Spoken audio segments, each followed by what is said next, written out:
گفتم ترکیه به غذای ترکیه نساخته. آقا ما رفتیم دکتر رو پیدا کردیم، خدا سرسده واقعیت. گوش کن، دکتر رو ما رفتیم تو مطب دکتر امیرقاسمی، دیدیم یه دکتر واسه سیگار میکشه، یکی وسط مطب داره سیگار میکشه.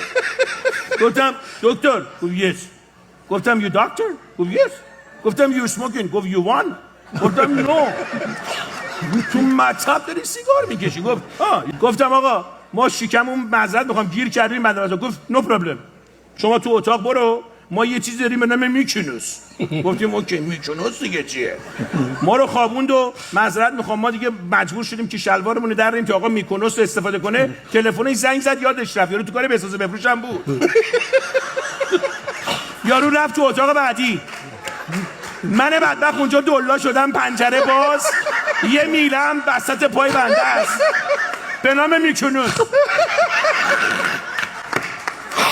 به جان مادرم یکی اشتباهی من کتشو آویزون کرد.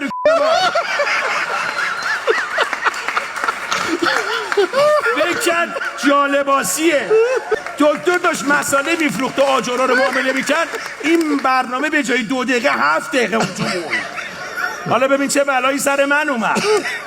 دکتر من گفت I am so sorry little problem. گفتم what problem؟ گفت now you need nukunus. نیکنوس یعنی راه میندازه، نیکنوس یعنی جلوش میگیره. ما 15 روزی که ترکیه بودیم ماندی میکنوس، توزدی نیکنوس، ماندی میکنوس.